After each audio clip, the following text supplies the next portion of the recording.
শাস্তি প্রত্যাহারের দাবি ছাত্রীদের, ব্যাখ্যা দিলেন সেদিনের ঘটনার। চট্টগ্রাম বিশ্ববিদ্যালয়ের জননেত্রী শেখ হাসিনা ছাত্রী হলে 5 ফেব্রুয়ারি ঘটে যাওয়া ঘটনার ব্যাখ্যা দিয়ে বহিষ্কার আদেশ প্রত্যাহার দাবি করেছেন ছাত্রীরা। এই আদেশ প্রত্যাহারের জন্য তারা প্রশাসনকে 3 দিনের সময় বেঁধে দিয়েছেন। পাশাপাশি প্রক্টর অধ্যাপক তানভীর মোহাম্মদ হায়দার আরিফেরও পদত্যাগ চেয়েছেন তারা। আজ রোববার বিকেলে এক সংবাদ সম্মেলন করে তারা এই দাবি জানান। বিকেল 5টায় নগরের 16 শহরে রেল স্টেশনে এই সম্মেলন হয়। এতে গত বৃহস্পতিবার বহিষ্কার হওয়া 5 ছাত্রী উপস্থিত ছিলেন। তারা হলেন রওজাতুল জান্নাত, উম্মে হাবিবা বৃষ্টি, সুমাইয়া শিকদার, মাইসারা জাহান ও জান্নাতুল মাওয়া। সম্মেলনে লিখিত বক্তব্য পাঠ করেন সুমাইয়া শিকদার। এতে তিনি 5টি দাবি তুলে ধরেন। এগুলো হলো: অন্যায়ভাবে দেওয়া বহিষ্কারের দেশ 3 দিন কার্য দিবসের মধ্যে প্রত্যাহার, প্রক্টোরিয়াল বডি অপসারণের আগে নতুন করে এই ঘটনার বিচার প্রক্রিয়া না চালানো হলে হামলাকারী শিক্ষার্থীদের বিচার, ছাত্রীদের সঙ্গে উগ্র আচরণ ও নারী বিদ্বেষী বিভিন্ন মন্তব্য করা ক্যাম্পাস সাংবাদিকদের বিচার, সামাজিক যোগাযোগ মাধ্যমে নারীদের নিয়ে অবমাননাকর বক্তব্য দেওয়া, প্রক্টরের পদত্যাগ ও ক্যাম্পাসে ফ্যাসিবাদের চিহ্ন হিসেবে পরিচিত সব স্থাপনার নাম পরিবর্তন করা।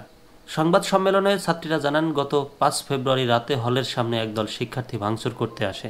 এই ঘটনাকে কেন্দ্র করে বিশৃঙ্খলা হয়, কিন্তু এই ঘটনার ওই হলের আবাসিক শিক্ষার্থীদের একপাক্ষিকভাবে দোষারোপ করা হয়েছে। ছাত্রীরা দাবি করেন, সেদিন রাত 11:30টায় বেশ কিছু শিক্ষার্থীর একটি জটলা মিছিল নিয়ে হলের সামনে এসে সরাসরি ভাঙচুর শুরু করে। এ ঘটনার তাৎক্ষণিকতায় অপ্রশস্ত নারী শিক্ষার্থীদের সঙ্গেও অশোভন আচরণ করা হয়। হলের ভেতরে থাকা আবাসিক শিক্ষার্থীদের উদ্দেশ্যে স্লোগানের মাধ্যমে নানা ধরনের নারী বিদ্বেষমূলক কটূক্তি করা হয়। লিখিত বক্তব্যে ছাত্রীরা জানান, প্রচণ্ড হট্টগোল ও ভাঙচুরের শব্দে আতঙ্কিত হয়ে হলে অবস্থানরত আবাসিক শিক্ষার্থীরা নিচে নেমে আসেন। তখন গেটের অপর প্রান্তে ভাঙচুরকারী শিক্ষার্থীদের একজন অনুমতি ছাড়া ছাত্রীদের ভিডিও ধারণ করছিলেন। তখন মেয়েরা প্রতিবাদ জানাতে পাশের ছোট গেটের তালা ভেঙে মূল ভবনের বাইরে হল আঙিনায় নেমে আসে। তখনই সাংবাদিক পরিচয় দিয়ে একজন ছাত্রীদের হাসিনার দোসর ও ফ্যাসিস্ট বলে গালি দেন। ছাত্রীরা অপমানজনক আচরণের তীব্র প্রতিবাদ করেন। আধা ঘন্টা ধরে চলতে থাকা এসব ঘটনায় প্রক্টরকে জানানো হলেও তিনি আশানুরূপ ব্যবস্থা নেননি বলে ছাত্রীদের দাবি। নিরাপত্তা সংকটে ভুগতে থাকা ছাত্রীরা পরে প্রতিবাদ জানিয়ে উপাচার্যের বাসভবনে যান। সেখানে গাড়ি থেকে নেমেই একজন অশোভন আচরণ শুরু করেন। গাড়ি থেকে নামা ব্যক্তিরাও হাসিনার দোসর, ফ্যাসিস্ট বলে গালাগাল শুরু করেন। শিক্ষার্থীরা প্রথমে বুঝতেই পারেননি যে তারা প্রক্টোরিয়াল বডির সদস্য। তারা বলেন, প্রশাসনকে তারা একাধিকবার হলের নামে পরিবর্তন ও ফটকের সামনে থাকা নৌকা অপসারণ করার কথা জানিয়েছেন। প্রশাসনের কাছে 2 বার লিখিত আবেদনও দিয়েছেন, কিন্তু প্রশাসন সেটা করেনি। দায়িত্ব পালনে ব্যর্থতার এই দায়ভার প্রশাসন হলের আবাসিক শিক্ষার্থীদের উপর চাপিয়ে দিয়েছে।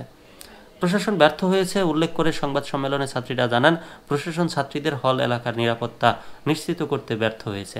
বরাবর বলার পরও প্রক্টর নিরাপত্তা নিশ্চিত করতে পারেননি। ছাত্রীদের সঙ্গে সহকারী প্রক্টর অশোভন আচরণ করেছেন, হাসিনার দোসর, ফ্যাসিস্ট আখ্যা দিয়েছেন। অশোভন আচরণ করা সহকারী একজন প্রক্টরকে একজন ছাত্রী আঘাত করেছেন, যা অনুমতি ও বিচারযোগ্য। রাতের বেলা ছাত্রীদের মেয়েদের হলে আসা নিয়ন্ত্রণে ব্যর্থ প্রশাসন নিজেদের অপরাধ ও অপকর্ম ঢাকতেই কেবল মেয়েদেরই শাস্তি দিয়েছে।